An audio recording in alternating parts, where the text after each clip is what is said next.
Olá, seja bem-vinda, seja bem-vindo. Chegamos ao meio da semana, quarta-feira, 18 de outubro de 2023. Começa agora o Câmara Notícia ao vivo, meio-dia em ponto. Muito obrigado pela sua companhia, pela sua audiência e participe. Envie a sua mensagem para o número do nosso WhatsApp. 19 é o nosso DDD, para você que é de Campinas e região, pode ir direto através do 978293776. Ou você tem a opção de enviar uma mensagem através do nosso QR Code, com a câmera do seu celular apontada aqui, para este QR Code, já aparece uma mensagem na tela do seu celular. O WhatsApp da TV Câmara Campinas. Você aperta e pode enviar o seu elogio, uma crítica construtiva, o que você quer assistir aqui no nosso telejornal, que a gente conversa ao vivo nesta quarta-feira. Confira a partir de agora os destaques de hoje. Primeira parte da reunião ordinária de número 63 debate a importância da fisioterapia avançada na prevenção de lesões e tratamento de patologias. Comissão Permanente de Defesa dos Direitos Humanos e Cidadania discute sobre a gratuidade no transporte público a partir de 60 anos. O vereador Paulo Búfalo questiona a prefeitura sobre as providências tomadas para evitar enchentes e alagamentos em Campinas. E pesquisadores da Unicamp fazem estudo do agave, uma planta típica do semiárido com alto potencial para a produção de biocombustíveis. E a gente abre a edição de hoje com as notícias da metrópole, porque até o dia 20 de outubro, próxima sexta-feira, a campanha de multivacinação está nos terminais de ônibus aqui da cidade. Então, sobre os locais, horários, as vacinas disponíveis, eu aciono o repórter Rafael Turati, que tem as informações. Então, seja bem-vindo e boa tarde, Rafa. Boa tarde, Gabriel. Pela primeira vez, 5 terminais de Campinas recebem as vacinas da Campanha Nacional de Multivacinação. A ação começou ontem e vai até a próxima sexta-feira, dia 20. E eu estou aqui no Terminal Central, onde as doses estão sendo aplicadas das 4 horas da tarde até as 7 horas da noite. No Terminal Ouro Verde, o mesmo horário. Já nos terminais Barão Geraldo, Padre Anchieta e Campo Grande, os imunizantes vão estar disponíveis das 6 às 9 horas da manhã e das 4 horas da tarde até as 7 horas da noite. E para explicar melhor como que está funcionando a campanha, eu converso aqui com a coordenadora do programa de imunização da cidade, Shaula Visélia. Shaula, como que funciona essa ação nos terminais? Quem que pode participar? Sim, é uma estratégia inovadora. É a primeira vez que a gente consegue trazer a vacinação para os terminais, em parceria com a INDEC, com a Transurc, com as cooperativas do transporte. E é uma estratégia, apesar da campanha de multivacinação ser focada para crianças até 14 anos, é uma iniciativa que abrange toda a população. Então, todas as pessoas de qualquer faixa etária podem ser beneficiadas com a vacinação nos terminais. E o que é preciso para ser vacinado? É só chegar aqui? Como que é? Sim, procurar o terminal. A ideia é facilitar justamente esse acesso. Então, quem estiver circulando por ali pode se apresentar, levar um documento com foto. Quem tiver a carteirinha é importante, mas se não tiver também, as nossas equipes orientam, buscam as informações no sistema se for necessário. E quais as vacinas que estão sendo oferecidas? Todas as vacinas do calendário nacional de vacinação. Então, as vacinas que protegem contra sarampo, poliomielite, tétano, hepatite B, todas disponíveis a favor da população. Márcia, o que você achou dessa ação, da importância disso? Facilitou a sua vida? Muito bom, porque assim, a gente passa aqui todos os dias, não dá tempo de você ir no posto, você trabalha, aí aqui já é fácil acesso, parei aqui, já tomei a da gripe e tanto a da Covid. Já atualiza a minha carteirinha. Facilita, né? Muito bom mesmo. Facilita, vem todos vacinar. Vacina. Nossa, eu achei assim uma ideia maravilhosa, porque realmente a gente não tem muito tempo para ir num postinho de saúde, para estar fazendo a vacinação. Isso aqui foi uma ideia maravilhosa. Aproveitei, tomei logo as 6 que precisava tomar. Muito bom, parabéns, uma ideia maravilhosa que eles tiveram. A senhora aproveitou para atualizar a carteirinha de vacinação? Sim, nossa, há muitos anos, estava precisando, aproveitei. Agora volta para casa, tudo em ordem. Só vai dar uma dorzinha no braço, mas tudo tranquilo e feliz. Importante ações como essa, né? Facilita a vida das pessoas, né? Facilita muito, viu? Porque, olha, A gente realmente é uma vida muito corrida e não dá tempo mesmo. Isso é muito bom, é ideia maravilhosa mesmo. Excelente, porque às vezes a gente não tem tempo e aí passa por aqui antes de pegar o ônibus, toma a vacina e fica protegido. Facilita a vida de vocês, né? Facilita muito, muito mesmo. E o senhor tomou qual vacina hoje? De gripe e da Covid. A vida é muito corrida e não dá tempo. Não dá tempo de você parar, tomar e às vezes o horário não bate, então muito mais importante, porque aqui a gente já toma vacina, pega o ônibus e vai para casa tranquilo. Volta imunizado. Volta imunizado, protegido, protegendo quem a gente ama, né? E qual que é o objetivo dessa campanha? Mais uma vez, é facilitar o acesso. A gente entende que essa vida corrida das pessoas trabalham, não tem tempo de acessar o centro de saúde, às vezes saem de casa mais cedo, voltam mais tarde. Então é importante que tenha essa facilidade aí, né, no acesso à vacina. E a campanha nacional de multivacinação acontece durante todo o mês de outubro e por meio de uma parceria das Secretarias de Saúde e Educação, nas 134 escolas públicas, estaduais e municipais acontece a imunização. E, Shaula, como que vai funcionar como funciona essa ação nas escolas? Sim, essa já é uma ação mais conhecida, né? Então, normalmente, em todas as campanhas, seja de multivacinação, de influenza, a gente faz essa parceria com a Secretaria de Educação, levando a vacina até a escola. Então, os pais autorizando as suas crianças a receberem as doses, mostrando a carteirinha de vacinação, a gente consegue fazer a imunização ali na própria escola, facilitando também a vida desses pais que às vezes têm dificuldade em levar seus filhos aos centros de saúde.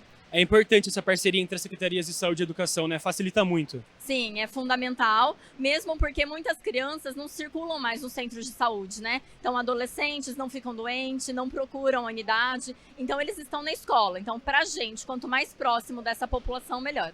E quem não encontrar a carteirinha de vacinação pode ser vacinado do mesmo jeito?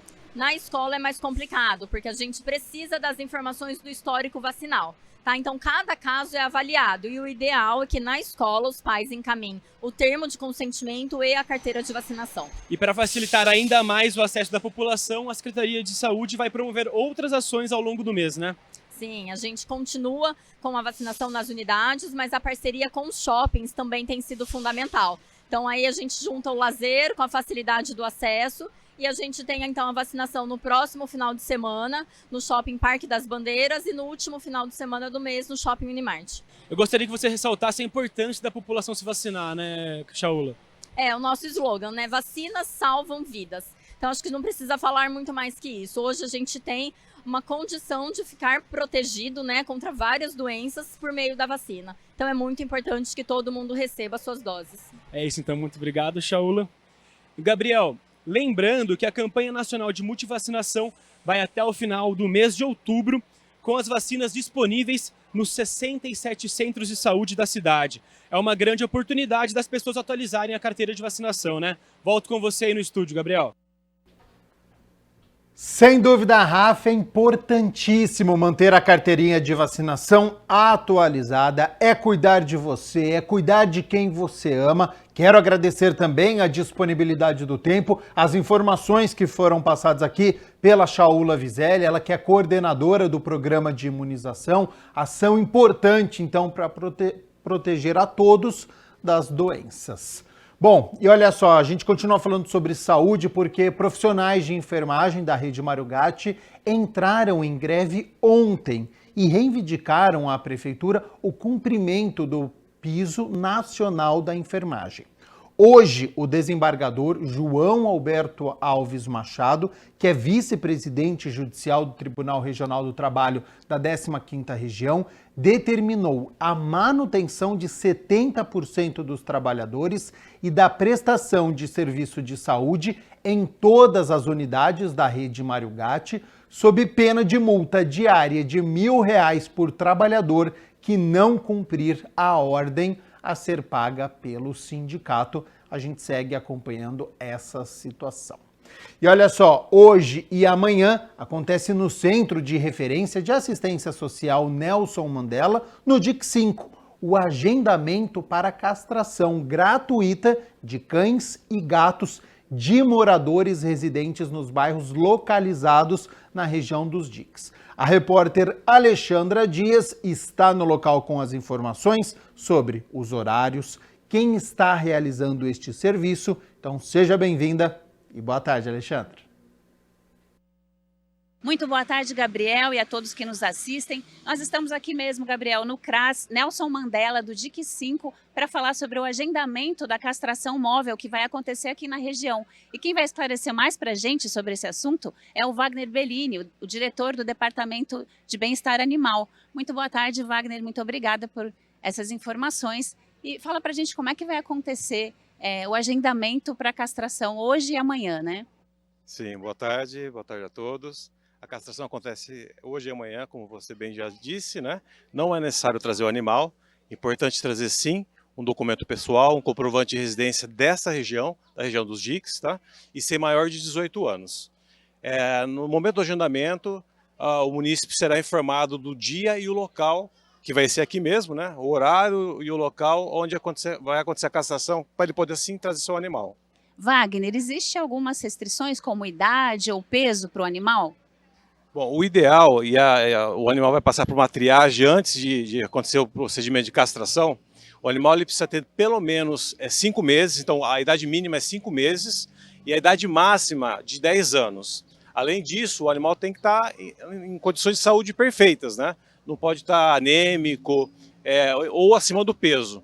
Então, no dia da castração, antes de acontecer a cirurgia, o procedimento, ele vai ser pesado, vai passar para um veterinário para ver se ele está apto a passar pela cirurgia. E tem restrição de animais por residência? Não, é livre, de 1, 2, 10 animais. O importante é se atentar ao número de vagas, né? Como já foi falado, a castração o agendamento é hoje e amanhã, então tem um número limite de vagas. Então é importante não perder essa oportunidade para fazer seu agendamento. E o horário do agendamento, hoje ainda dá tempo, né? Se a pessoa vier das 13 às 16 horas, é isso? Perfeitamente. E acaba às 16 horas e amanhã, né? Acontece das 9 da manhã até meio-dia, retorna às 13 após o almoço e vai até às 16 novamente. Pela experiência, a procura está muito grande, então assim, não perca tempo, participe o quanto antes do agendamento, para não ficar sem vaga. Wagner, os animais vão ser microchipados depois da castração? A Prefeitura de Campinas oferece um serviço completo. Então, o animal, além da castração em si, ele recebe o microchip, que entra no banco de dados da Prefeitura, e também, após a cirurgia, ele vai receber um manual de posse responsável do seu animal e também a medicação pós-cirúrgica. Então, você não vai precisar comprar nada, vai ser castrado e ainda sai com a medicação para a recuperação do animal. E vale para cães e gatos, correto? Perfeitamente. A castração ela é para animais domésticos, cães e gatos. Certo. Importante, né, já deixar a dica para o pessoal, no dia que vier com o seu animal para castração, trazer seu animal na guia, se for um animal um pouco mais agitado, mais agressivo, trazer com a focinheira e os gatos nas caixinhas de transporte. Muita gente pode falar, mas meu animal é dócil, ele não tem perigo, ele não morde. Mas um dia, pessoal, imagina que vamos ter aqui 200 animais. Então, acontece essa agitação naturalmente. Então, pode acontecer fuga, por exemplo, para a rua, ser atropelado. Então, vamos manter essas medidas de segurança também com os nossos animais. Perfeito. E os bairros que vão ser atendidos, porque já existiu uma outra ação que atendeu alguns bairros do Distrito do Ouro Verde, né? Sim. Os bairros, então, vão ser o DIC 1, 2, 3, 4, 5 e 6, Eldorado dos Carajás, Jardim Aeronave de Viracopos, Esplanada, Jardim Melina, Jardim Ouro Verde, Jardim Planalto de Viracopos, Jardim Princesa, Profilurbe, Santo Antônio, São Pedro de Viracopos, Parque das Indústrias e Vila Aeroporto. É isso, né? Perfeitamente. São 1000 vagas. A princípio, 1000 vagas. Eu estou até olhando pela fila aqui, vou tentar, não vou confirmar agora, mas se eu consigo abrir um pouco mais de vagas, porque a gente tem um número limitado e também temos que atender outros bairros que estão esperando, né? Mas como a região do Distrito do Ouro Verde é grande, a região dos DICs, eu vou ver se eu consigo ampliar um pouquinho mais o número de vagas. Sim, e o pessoal aderiu, né? Porque a fila está grande. Sim, sim. E é muito importante, pessoal, a castração em si é muito importante, é um ato de amor para o seu animal, evita crias indesejadas, o que acaba ocasionando depois um abandono, caso não queira as crias, incide na qualidade de vida desses animais, pode evitar alguns tipos de tumores, fugas, né? Então, assim, é muito importante castração animal. Muito obrigada pela sua participação, Wagner. Para você que ficou com alguma dúvida ainda, a gente vai colocar os bairros que vão ser atendidos e corre para se agendar. É com você, Gabriel. Muito obrigada, Alexandra Dias. Realmente, viu? Fila muito grande, deu para perceber nas imagens aí. Quero agradecer também o Wagner Bellini, que é diretor do DPBE, pelas informações. Vamos confirmar aqui, então, os bairros que podem fazer este agendamento? Já está aqui na minha tela, então, olha só. Moradores, então, do DIC 1, do DIC 2, do DIC 3, DIC 4, DIC 5 e DIC 6. Moradores do Eldorado dos Carajás, do Jardim Aeronave de Viracopos, do Jardim Esplanada, do Jardim Melina, Jardim Ouro Verde, Jardim Planalto de Viracopos, do Jardim Princesa, do Jardim Profilurbe, Jardim Santo Antônio, Jardim São Pedro de Viracopos, Parque das Indústrias e Vila Aeroporto. Ainda dá tempo, você viu aí há pouco com a nossa repórter Alexandra Dias, a fila tá grande. O endereço, vou confirmar aqui para você que está nos acompanhando também, porque é muito importante ter este endereço, aparece aí na sua tela, do CRAS, do Nelson Mandela. Então, Rua Carmen de Angelis Nicolete, sem número, no DIC 5. Então, hoje, dia 18, amanhã, dia 19, das 9 horas da manhã ao meio-dia e da 1 hora da tarde até as 4 horas da tarde.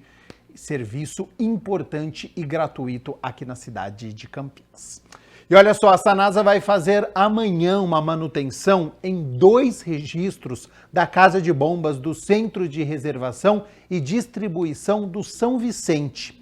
E com isso vai interromper o fornecimento de água amanhã, das 8 horas da manhã até o meio-dia. A interrupção vai atingir os imóveis localizados entre as ruas. Então preste atenção, você que é morador aí do São Vicente, hein? As ruas Valdemar César da Silveira, Antônio Sérgio de Souza, Francisco Antônio da Silva, a rua Paulino Santana, Virgílio Brito Simões, Maria Mercedes Éter von Zuben, Vicente Celestino e a rua Carla Camarão. Então, moradores dessas residências consumam água de forma consciente, especialmente no horário mencionado, para evitar desperdícios. E a Defesa Civil de Campinas anunciou em audiência pública o plano de contingência da Operação Verão 2023-2024. Em evento no Salão Vermelho do Paço Municipal, a Defesa Civil de Campinas anunciou o plano de contingência da Operação Chuvas de Verão 2023-2024. A audiência pública tem o objetivo de divulgar informações sobre o planejamento. A operação começa no dia 1º de dezembro e vai até o dia 31 de março. O plano de contingência reúne diversas ações de prevenção e redução de riscos de desastres naturais durante o período de maior incidência de chuvas. Eu acho importante frisar, esse plano tem a finalidade de contingência a situações adversas. Às vezes as pessoas confundem, mas e ação de obra? Isso não é plano de contingência nosso, isso é outra área que faz esse tipo de atividade. O nosso é para minimizar os efeitos das inundações. Elas acontecerão. As questões da natureza acontecerão, não tem como você evitar isso, mas você minimizar os efeitos e minorar o sofrimento das pessoas. Esse é o principal objetivo nosso. O que nós estamos investindo muito nesse ano é a questão da autoproteção. É que as pessoas devem se preparar melhor nas questões das sinalizações que estão sendo colocadas para evitar áreas de alagamento, melhorar os sistemas de luminosos também, que é o que foi recentemente apresentado como proposta para essa chuva, e nós estamos apostando muito nisso como mais uma estratégia de autoproteção. Vários setores da administração pública fazem parte da operação. E essa parceria é de extrema importância para o diretor da Defesa Civil, já que essa força-tarefa tem a intenção de minimizar as consequências causadas pelas chuvas. Eu não vejo outra saída. Isso é sistema de defesa civil. Se você não tiver a participação da assistência social, de obras, serviços públicos, da Guarda Municipal, da Saúde, enfim, todos os órgãos, cada um fazendo aquilo que é da sua competência, mas de uma forma integrada. Isso é importante, eu acho que isso é um grande diferencial, tanto que Campinas ficou 20 anos sem decretar a situação de emergência. Nós tivemos esse ano, 20 anos depois, que aconteceu novamente. Então é sinal que o que Campinas está fazendo está no caminho certo. Quer dizer, enfrentaremos situações adversas, mas essa é a essência da cidade de Campinas, é sempre buscar resiliência para o enfrentamento dessas situações. Hora das notícias do Legislativo, porque a primeira parte da reunião ordinária de número 63 foi dedicada ao fisioterapeuta e ao terapeuta ocupacional. A primeira parte da reunião ordinária da última segunda-feira foi dedicada para uma conversa sobre a importância da terapia ocupacional e da fisioterapia avançada na prevenção de lesões e no tratamento de diversos tipos de patologias. Uma iniciativa do presidente da Câmara Municipal de Campinas, vereador Luiz Rossini. E teve como convidada a fisioterapeuta Liliane Boscolo. A fisioterapia é uma área da saúde que ela tende a prevenir, reabilitar e tratar diversas patologias do corpo, né? Lesões ou disfunções que a gente chama do movimento, tá?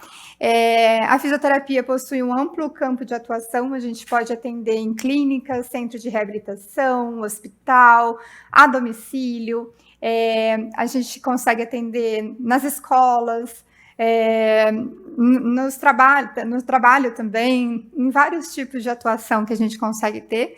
E assim como o médico, o fisioterapeuta também tem as suas especialidades. Então, quando o fisioterapeuta se forma, é como se ele se formasse em uma fisioterapia clínica, né? Que é geral, como o médico clínico, né? Geral. E aí depois ele se especializa em cada área que é da competência dele, de acordo com o que ele optar. Deu uma aula para nós, né? Demonstrando assim todo o campo de atuação desse profissional, do fisioterapeuta, na área da saúde.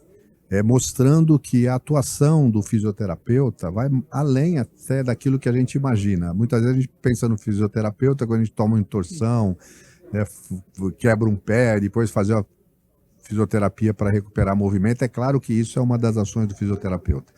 Mas hoje o fisioterapeuta, do ponto de vista da prevenção e também da manutenção da saúde, ele pode trabalhar o indivíduo em várias outras situações, né? E o fisioterapeuta está presente nas clínicas, ele pode estar também na rede pública, no atendimento à saúde da família, está dentro dos hospitais. E é importante que hoje a fisioterapia também ela tem especialidades. E que todo mundo que sente alguma dor, é bom consultar um fisioterapeuta. E eles já têm técnicas, mecanismos que a partir dos sintomas, uma anamnese, analisando as condições, pode recomendar, né, algum tipo de fisioterapia, alguma técnica que é adequada para aquela realidade. Ela disse assim, não existe um padrão, que assim, um modelo, um método que resolva para tudo. Cada indivíduo é único, cada situação é única. Então, o fisioterapeuta hoje ele tem essa capacidade, essa formação técnica no sentido de, a partir dos sintomas e do que o paciente relata, identificar qual é o tipo e a técnica de fisioterapia mais adequada para resolver aquele problema. E foi muito importante porque a ideia de fazer a primeira parte da sessão era homenagear esse profissional, né? Nós possuímos em Campinas milhares de fisioterapeutas que muitas vezes anonimamente estão cumprindo um papel importante, ajudando a resolver o problema de saúde, contribuindo com a qualidade de vida da nossa população. E hoje, com a Liliane Boscolo, a gente pôde perceber a importância desse profissional. Liliane salientou que o acesso da população aos profissionais de fisioterapia e terapia ocupacional ainda é desigual. Hoje a gente vê nas faculdades de osteopatia, por exemplo, que tem a especialização, a gente atende o público, né? Atende o SUS sem custo nenhum, né? Isso vai das faculdades particulares, não do governo. Então, essa parte da fisioterapia mais avançada, o SUS não tem acesso, infelizmente. Eu acho que a gente precisa lançar o olhar sobre isso e como também disponibilizar na rede pública esse profissional que pode ajudar muito as pessoas.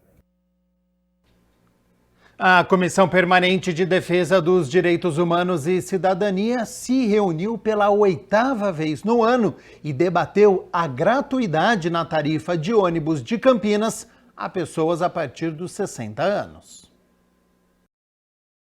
A presidente da Comissão de Direitos Humanos e Cidadania, a vereadora Paola Miguel, iniciou a reunião lendo um artigo da Constituição Federal sobre os direitos dos idosos. O artigo 6º da Constituição Federal, que trata sobre o direito de transporte, assegura os direitos fundamentais das pessoas idosas, e é uma alternativa inteligente para garantir o direito de todos os seres humanos. E a Lei 10.741 de 2023, artigo 39, capítulo 10, no caso das pessoas compreendidas da faixa etária entre 60 e 65 anos, ficará a critério da legislação local dispor sobre as condições para exercício da gratuidade no meio de transportes previsto nesse artigo.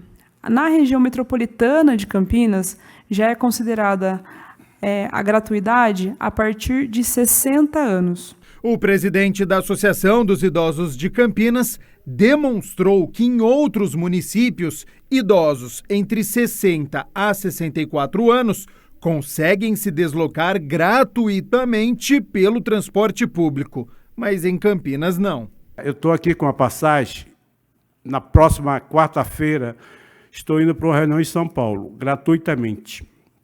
Vou pegar o ônibus aqui, vou pegar o metrô e circular toda a grande São Paulo gratuitamente.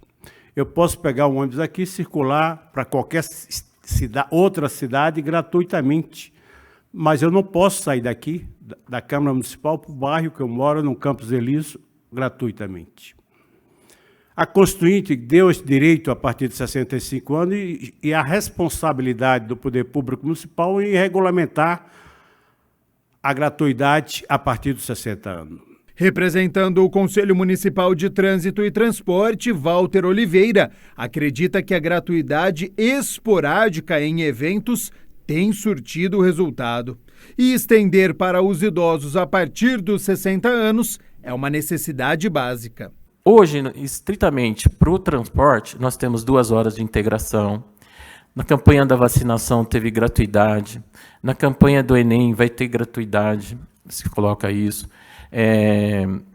Nas eleições públicas também está tendo a gratuidade.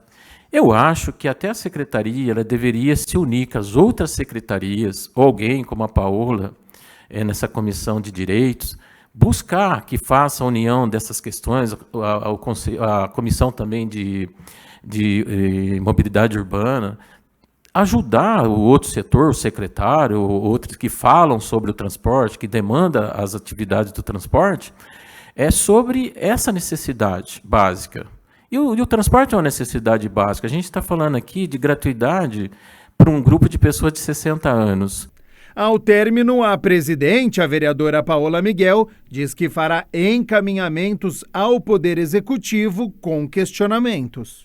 A gente vai fazer esses requerimentos, indicações e vamos cobrar mais a fundo. É sempre importante a gente ter a participação de quem hoje faz parte do Conselho, porque discute isso na sua plenitude no ano inteiro, e consegue trazer um acúmulo para a gente também. Então, todas as solicitudes que tiverem questões para trazer, para debater, a comissão está aberta, a comissão está feita aqui para isso e a gente vai seguir cobrando agora o Executivo.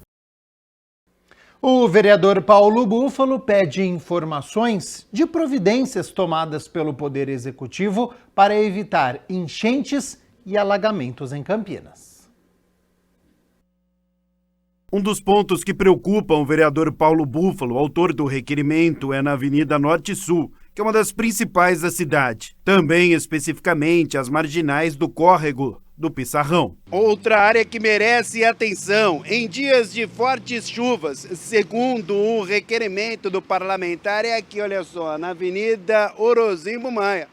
Paulo Búfalo solicita informações sobre providências tomadas para que enchentes e alagamentos sejam evitados aqui em Campinas. O que a prefeitura tem feito para reduzir os impactos de eventos climáticos extremos? É o que questiona o vereador, que destaca também a importância de soluções urbanísticas inovadoras para evitar e reduzir impactos de enchentes e inundações. Nós apresentamos esse requerimento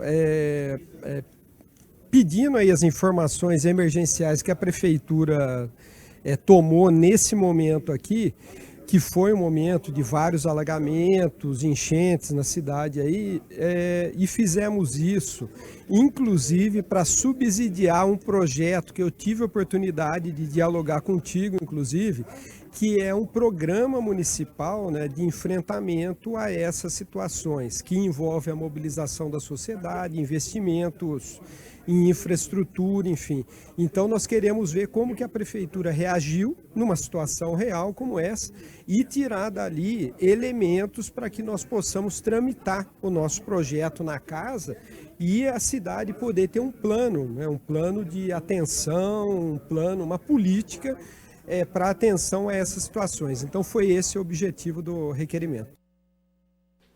Estudantes de Direito da Faculdade Anhanguera de Campinas visitaram a Câmara Municipal. Os universitários foram recebidos pelo presidente do Legislativo, o vereador Luiz Rossini. E durante a visita, eles conversaram e conheceram os setores da Casa de Leis. A Câmara Municipal recebeu a visita de 14 estudantes de Direito da Faculdade Anhanguera de Campinas, na tarde de segunda-feira. Os alunos e a coordenadora do curso foram recepcionados pelo presidente da Casa de Leis, o vereador Luiz Rossini, no plenarinho. A visita, organizada pela Elecamp, a escola do Legislativo, foi uma solicitação da própria faculdade para que os universitários pudessem conhecer o poder legislativo e o funcionamento da Casa de Leis. A proposta é que os estudantes de todos os cursos, né, possam conhecer o funcionamento da Câmara, conhecer, entender a importância do Legislativo e ajudar na formação dessa consciência política. Então a gente desenvolve, vai trabalhando com os mais diversos públicos, né? A gente tem o Parlamento Jovem, nesse caso específico a gente está trabalhando com universitários, a gente tem o programa da Câmara Universitária, que a gente faz pontualmente 2 vezes por ano, mas ao longo do ano, à medida que as faculdades nos procuram, a gente estabelece aí quais são os objetivos e aí traz eles aqui para conhecer melhor o poder legislativo, a importância do legislativo na vida das pessoas. Os universitários assistiram a um vídeo institucional da Câmara e conheceram alguns setores técnicos da casa, como a Diretoria de Gestão Documental, que é a Biblioteca do Legislativo, e o Gabinete da Presidência.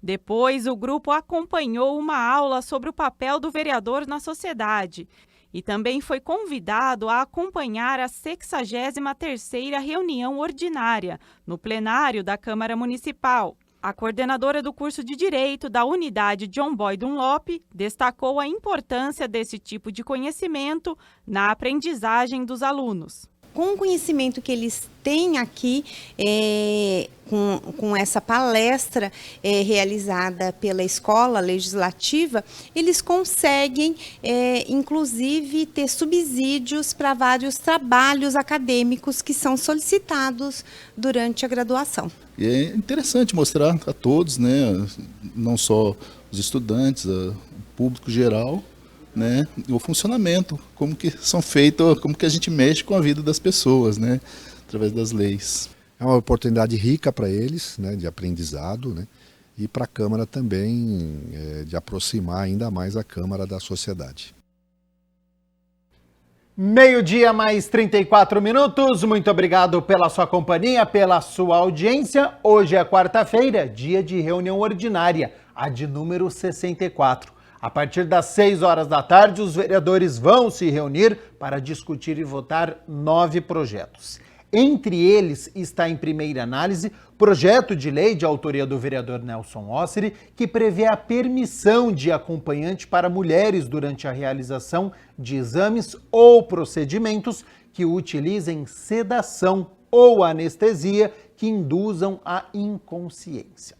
Outro projeto que vai ser discutido e votado também em primeira análise é o projeto de lei de autoria da vereadora Mariana Conte, que determina regras para a oferta de métodos contraceptivos para a população em idade reprodutiva e a ampliação do acesso dos cidadãos as informações sobre as opções de métodos contraceptivos na rede pública municipal de saúde. Para você conferir a pauta completa da reunião ordinária desta noite, é só acessar o site do Legislativo, que é o campinas.sp.leg.br. A TV Câmara Campinas, claro, transmite ao vivo. E olha só, pesquisadores da Unicamp estão empenhados no estudo do agave, uma planta típica do semiárido com alto potencial para a produção de biocombustíveis. Além dos benefícios para o meio ambiente, o agave é visto como uma estratégia para uma economia mais sustentável e para o desenvolvimento de regiões como o sertão brasileiro. E tudo isso você confere a partir de agora, inclusive com a pesquisa, no nosso quadro Giro Ambiental.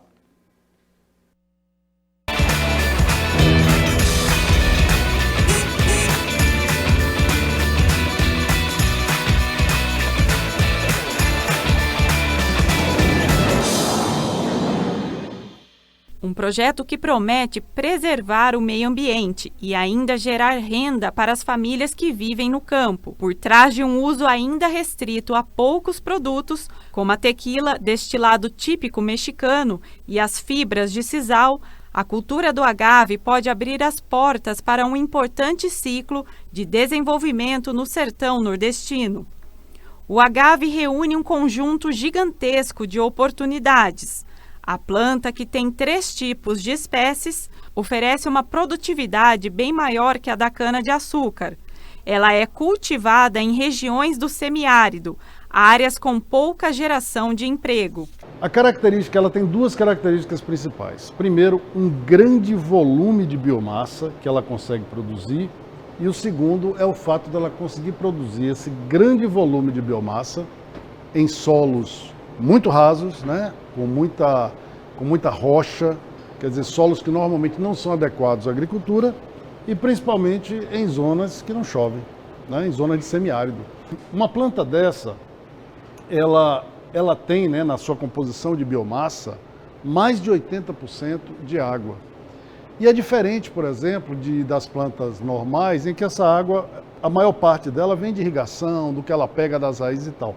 Essa planta não, até pela forma que ela tem, é como se ela fosse uma coletora da umidade do ar.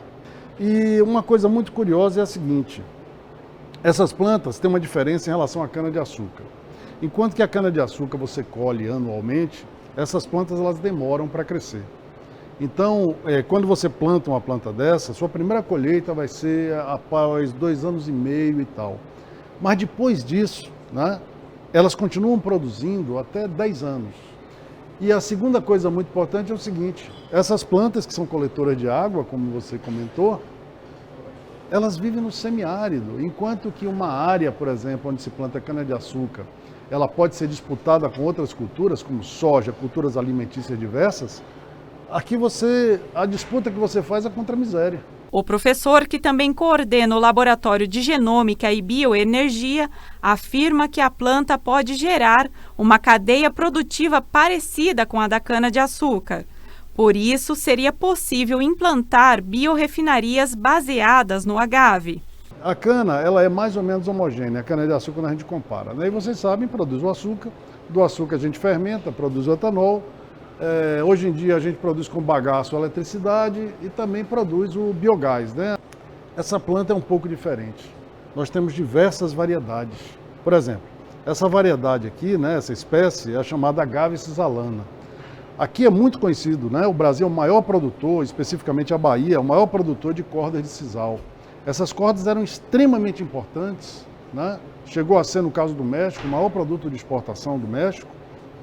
Agora que a gente está vendo esse problema das mudanças climáticas e o problema do petróleo, elas voltam a ter uma importância extraordinária. Tem uma série de utilizações que podem ser feitas com ela. Por exemplo, os tapetes feitos dessas cordas são extraordinários. Por meio de uma parceria entre a universidade, uma empresa petrolífera e o Senai Climatec, na Bahia, as pesquisas sobre o agave vão integrar um programa internacional com investimento de 30 milhões. Os recursos serão utilizados para o financiamento de pesquisas biológicas, agrárias e industriais relacionadas à cadeia de produção do agave. O objetivo é justamente converter essas plantas em uma biomassa para biorrefinarias. A partir dessa biomassa, né, que a gente vai desenvolver, sistematizar, organizar, pegar as melhores plantas, fazer plantas transgênicas, produzir plantas, né, em culturas de tecido como essa aqui. Quer dizer, com a cultura de tecido, você vê uma placa como essa, eu consigo produzir milhares, milhões de plantas em pouquíssimo tempo. E com isso eu consigo fazer plantios homogêneos, industriais, estruturados. E a partir desses plantios estruturados, eu consigo fazer uma quantidade enorme de produto. Aqui os pesquisadores estudam o agave, planta que tem enorme potencial para a produção de energia limpa e renovável e ainda tem a capacidade de capturar o carbono da atmosfera. Cultivado em ciclos de 5 anos, o agave rende por hectare uma produção de 800 toneladas de biomassa de alta densidade energética. Captura 385,4 toneladas de carbono e armazena 617,7 toneladas de água, sobrevivendo a longos períodos sem precipitação. Quando a gente pega uma parte dessa planta, converte ela numa espécie de carvão chamado biochar, é como se fossem assim, sabe, é um carvão assim aerado, é um carvão aerado. Quando você bota esse carvão aerado no solo, os micro-organismos entram como se fossem casinhas, sabe? Eles entram e melhoram tremendamente a fertilidade do solo. Além disso, esse carbono que a gente colocou lá, ele está sequestrado para sempre. Ou seja, a gente remove CO2 da atmosfera definitivamente, melhora o solo do sertão e com esse solo melhorado, a gente consegue plantar não só agave, mas aí sim qualquer cultura. O potencial é simples. O sertão brasileiro significa 105 milhões de hectares. Isso é mais de 10% do território nacional. Ele tem uma incidência de energia gigantesca, que é a energia solar e a energia dos ventos. Na hora que a gente coloca a biomassa lá, a soma, sem ser exagerado, isso gera energia para o planeta inteiro. Não é só para o Brasil, isso gera o equivalente de energia para rodar o mundo inteiro com captura de carbono. Segundo Gonçalo, o Brasil produz hoje cerca de 30 bilhões de litros de etanol. Estima-se que, com apenas 1 hectare de agave, seja possível produzir 7,4 mil litros de etanol, de primeira e segunda gerações em um ano. Emprego. Imagine agora se, ao invés da gente apenas produzir bebida, a gente utilizar essas plantas com esse potencial produtivo em áreas do sertão, em que você não tem emprego, você não tem capacidade de fazer uma agricultura organizada, ou melhor, uma agricultura tradicional. Imagine você fazer essas plantas, colocar lá e criar novas indústrias, né, novas biorrefinarias baseadas nessa biomassa, altamente produtiva e resistente. Isso é uma revolução. Para o professor, assim como o petróleo, que já teve um papel extraordinário, agora é o agave que pode ser considerado como a biomassa do futuro. Entretanto, o petróleo está mostrando agora um efeito colateral desse movimento, que são as mudanças climáticas, pela quantidade do CO2 na atmosfera. Bom, o aumento do CO2 na atmosfera está levando a um aquecimento, que a gente já está enxergando. E esse aquecimento vai modificar muitas das zonas que nós hoje temos no planeta. O nosso cerrado, uma parte significativa do nosso cerrado vai se tornar semiárido. Então, lugares que hoje a gente planta, por exemplo, cana-de-açúcar, no futuro a gente não vai conseguir plantar. No futuro a gente vai conseguir plantar quem? A biomassa do futuro, né? Que é justamente o agave. A gente muitas vezes fala, o planeta vai acabar. O planeta não vai acontecer nada com o planeta. O planeta já viveu coisa muito pior. O que vai acabar é a nossa civilização. Sabe por quê? Porque nós moramos em locais, quer dizer, nós moramos em zonas que a gente acostuma com um tipo de chuva, um tipo de clima. Isso vai mudar. Não tem outro caminho que não seja remover da atmosfera o excedente de CO2. E quem é capaz de fazer isso? A fotossíntese. É que hoje, esses gênios, né, esse capital humano que a gente tem, transforma o mundo. O Brasil tem que se tornar uma liderança. Nós temos que gostar, querer liderar, ter autoconfiança lá em cima, porque a gente tem tudo. Antes não tínhamos inteligência, tínhamos só os recursos naturais, agora temos ambos.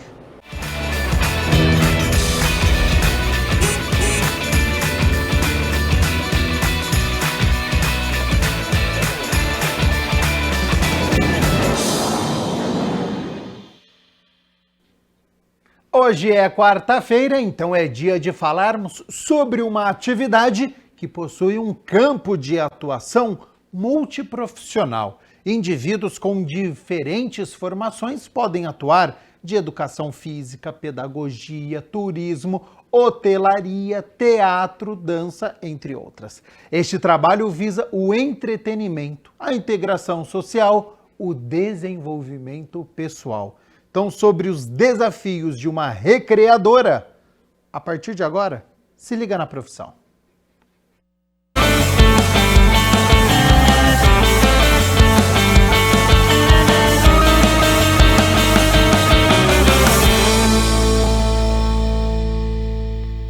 Olá, tudo bem por aí? Por aqui tudo ótimo? Estamos começando mais um Se Liga na Profissão e hoje nós vamos falar do recreador, um profissional cada vez mais requisitado para divertir crianças e adultos. O que faz um recreador, como e onde ele atua? Tudo isso e muito mais para você a partir de agora, porque está no ar o Se Liga na Profissão. Recreadores são profissionais responsáveis por promover atividades lúdicas, desportivas e culturais com o objetivo de entreter e integrar pessoas em um determinado espaço ou evento. As pessoas que ocupam o cargo costumam trabalhar tanto com o público adulto como o infantil. Por isso, sua função requer planejamento prévio, de modo a compreender o estilo do seu público-alvo e o propósito da recreação, visando a adaptação da programação para garantir um trabalho bem-sucedido. Grande parte dos profissionais da área ingressam na profissão sem ter curso específico e aprendem à medida que atuam. O curso de pedagogia não é obrigatório,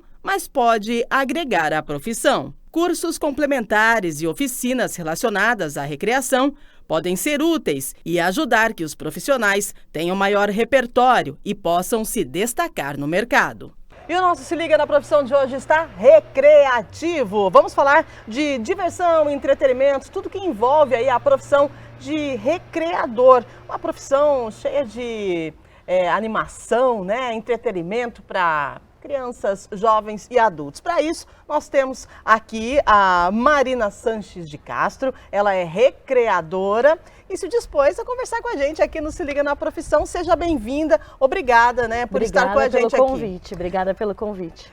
Me conta, Marina, você é recreadora, né? Desde quando? Como que surgiu aí essa vontade de trabalhar com a recreação? Eu sempre gostei muito de estar com crianças. E trabalhar com a recreação surgiu para mim na Faculdade de Educação Física. Eu fiz Faculdade de Educação Física em 2010. Eu já trabalhava com recreação, mas eu não entendia que aquilo era um trabalho. Eu trabalhava num buffet infantil, ficava com as crianças, nos brinquedos. E ao entrar na Faculdade de Educação Física, eu entendi que aquilo que eu estava fazendo era uma profissão. E eu sigo nisso há 15 anos. Que legal. E você se especializou, fez algum curso diferente? Porque tem pessoas que falam que para ser o recreador você tem que fazer a educação física. Seria somente a educação física ou tem algum curso profissionalizante? Não, a recreação ela é uma área multidisciplinar. Existem vários cursos que podem ir para o ramo da recreação. A recreação tem pedagogos que são recreadores, tem pessoas formadas em artes cênicas que são recreadores, tem profissionais de educação física também. Eu sou formada em educação física e eu também tenho uma pós-graduação em psicopedagogia, né, que me ajudou a levar o aprendizado para dentro da brincadeira. Que legal. Agora você fez educação física, né, psicopedagogia e tal, mas começou trabalhando, fazendo uma recreação, vamos dizer assim, para as crianças e se apaixonou por isso. Como é que foi? Aí agora você é uma empresária, você tem uma empresa de recreação, é isso? Isso. Hoje eu tenho uma empresa de recreação, eu continuo trabalhando diretamente com as crianças, mas também nos bastidores da minha empresa, né? Eu tenho hoje outras pessoas que trabalham para mim junto comigo. Eu me apaixonei pela recreação desde o início, eu não me vejo fazendo outra coisa e eu gosto muito desse contato com a criançada, isso me motiva.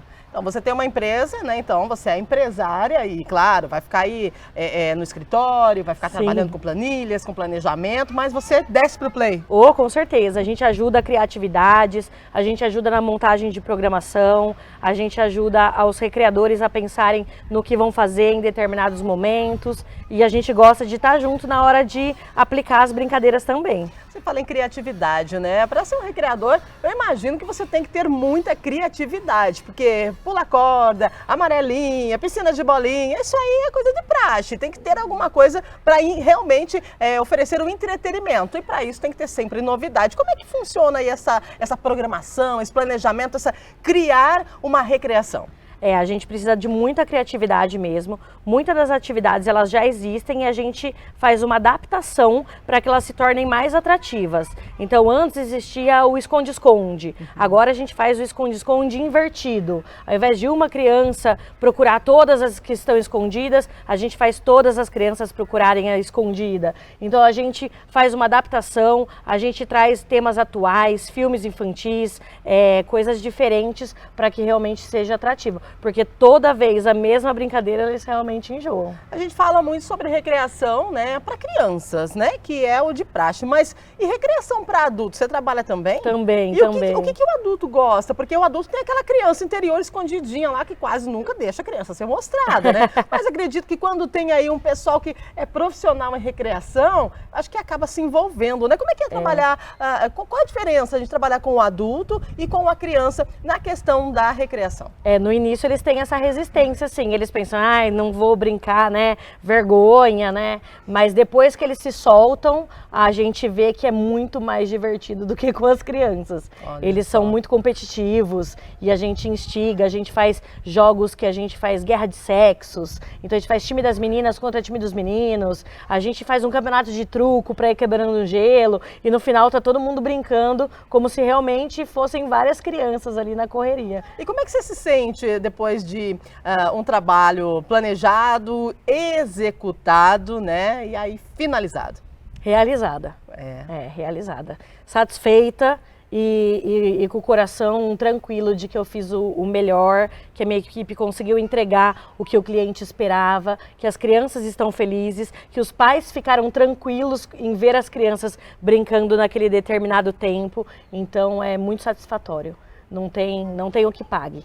Que legal, a gente percebe que você realmente gosta do que você faz. Agora, são mais de 10 anos aí de profissão, né? Imagino que tenha alguma situação aí inusitada que tenha acontecido, porque a gente está falando de brincadeira, a gente está falando de recreação, né? Há alguma situação que você pode citar para a gente aí que você lembre, que marcou? Acontecem várias situações inusitadas, as crianças elas fazem perguntas que às vezes a gente não sabe o que responder e a gente tem que sair pela tangente, então eles são muito curiosos, eles querem saber tudo, eles querem muitas regras e muitas explicações de porquê e a gente tem que saber rebolar ali para contornar a situação e às vezes deixar uma resposta mais íntima para o pessoal de casa mesmo responder. E quais os tipos de recreação que existe? Como que funciona assim? Tem recreação de aniversário, tem uma recreação em hotel, como é que funciona? Quais os tipos de recreação que existe hoje? Hoje a minha empresa ela atua dentro das festas de aniversário,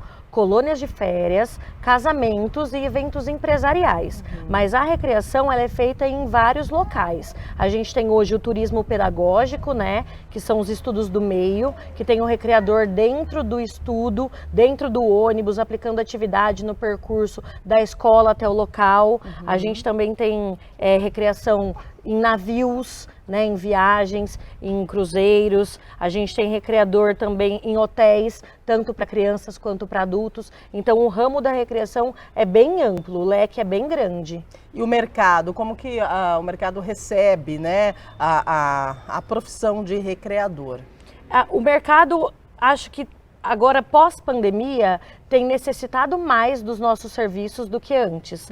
As crianças, elas ficaram muito tempo presas dentro de casa e isso dificultou um pouco essa relação da socialização com outras crianças. Então, às vezes, uma simples brincadeira dentro do condomínio, aí duas crianças, elas acabam brigando, não sabem como mediar aquela situação. Então, o nosso papel tornou-se mais importante ainda pós-pandemia do que antes. Então, o mercado ele necessita de muita mão de obra e falta muito recreador profissionalizado para estar ali atuando com as crianças. A gente tem essa falta de mão de obra. E para que essa mão de obra seja suprida, né? O que a pessoa precisa fazer?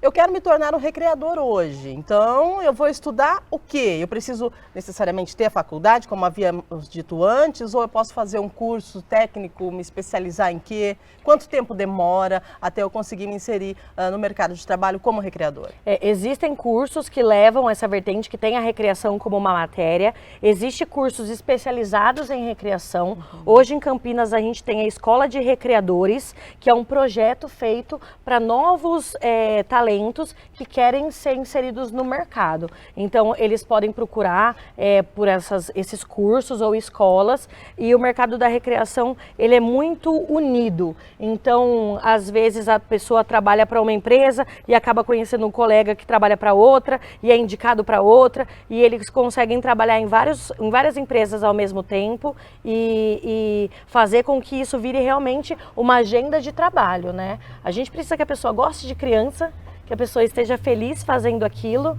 e aí o resto a gente ensina. Olha que legal, né? Ter boa vontade e seguir, assim como você fez e está fazendo, né? Agora me fala, a recreação é só brincadeira? Tem algum outro tipo de entretenimento? Pinta o rosto? Faz algum outro tipo de entretenimento assim? Sim. Dentro da recreação a gente tem os conceitos culturais do lazer, né? Tem criança que gosta muito de queimada, pega-pega, brincadeira que usa mais o corpo. Tem criança que não gosta muito desse tipo de atividade e gosta mais de atividades de desenhar, de pintar, fazer uma massinha, uma pintura no rosto, mais quietinho, mais sentado. Tem crianças que gostam de show de talentos, né? Que mostra um pouco dessa parte artística. Então, dentro da nossa programação de lazer, a gente precisa englobar um pouquinho de cada um para que todas as crianças saiam satisfeitas, né?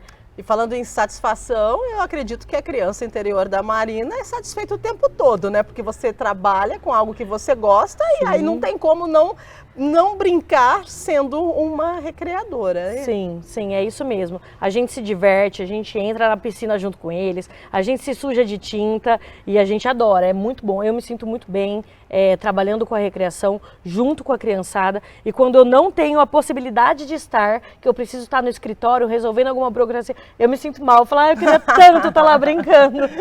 E como que é quando você passa um exemplo assim, um sábado, né, e um domingo trabalhando, mas indo a campo mesmo, não no escritório, porque a gente sabe, é empresária, vai para o escritório, mas a gente já percebeu aqui que ela gosta de ir a campo, né? Então, sábado e domingo a campo ali, trabalhando, a gente sabe que tem que ter muita energia para isso. Como que a Marina chega em casa? Acabada, destruída, a gente chega muito cansada, mas com o coração cheio de amor. E a nossa segunda-feira vira o nosso sábado, né? Porque as festas, elas acontecem sexta, sábado, domingo, às vezes numa quinta-feira. O período das férias é o período que a gente tem trabalho, assim, segunda, mas a nossa segunda-feira normalmente é o dia que a gente tem de descanso. Então a gente brinca que a segunda-feira é o nosso sextou, né? O dia que a gente não vai ter trabalho, que a gente vai poder dormir, descansar e ficar com a família, porque no final de semana a gente troca qualquer churrasquinho em família para estar junto com a criançada. Agora, me conta, você tem orgulho da sua profissão? Muito. A minha profissão é o que faz as crianças aprenderem brincando. E isso não tem preço. Ver que a criança aprendeu uma habilidade diferente, ou até um conteúdo mesmo. A gente faz um caça ao alfabeto, e às vezes a criança não sabe qual é a ordem do alfabeto. E naquele momento ela tem que saber que o B vem depois do A, e a gente vai junto com ela ensinando, e no final ela fala, nossa tia, eu aprendi agora o alfabeto. Isso me dá muito orgulho. Que legal, hein? E deixa então uma dica para quem está assistindo a gente e que de repente pensa assim, poxa, depois da fala da Marina, eu quero ser uma recreadora ou um recreador, o que eu devo fazer?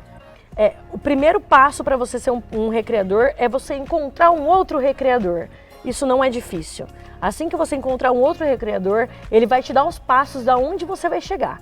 Então você precisa primeiro procurar um curso, alguma coisa que você te dê uma base para você conseguir entrar na profissão. A escola de recreadores hoje é muito marcante em Campinas, então pode procurar pela escola de recreadores ou pode procurar por qualquer outra empresa de recreação que vai saber te mostrar qual é o passo para você crescer naquela empresa. E os recreadores são muito amigos, a gente trabalha junto em várias empresas, a gente conhece todo mundo, então se você for bom, se você tiver afim e se você fizer por merecer, você vai ser indicado em todos os lugares, vai ter muito trabalho. Ai, que legal, viu?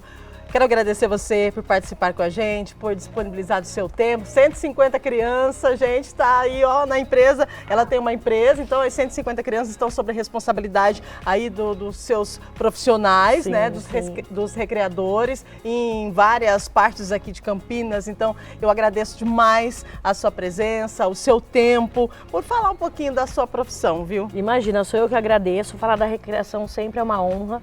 E espero que essa reportagem traga mais gente para trabalhar com a gente. Ai, que legal, gente. Essa foi a Marina Sanches, né? Isso. Marina Sanches de Castro, ela que é recreadora e participou do nosso Se Liga na Profissão, contando um pouquinho de como é a profissão de recreador aqui na cidade de Campinas, porque é aqui que ela atua. Obrigada mais uma vez. Eu agradeço você que está aí com a gente, ligadinho na nossa programação. Um beijo grande e a gente se vê a qualquer momento em mais um Se Liga na Profissão, aqui na TV Câmara Campinas.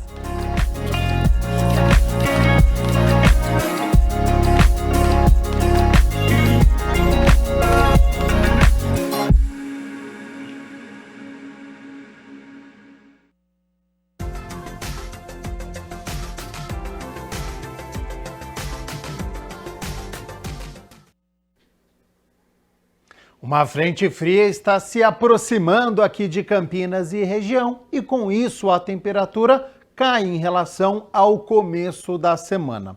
A nebulosidade aumenta e pode chover amanhã à tarde.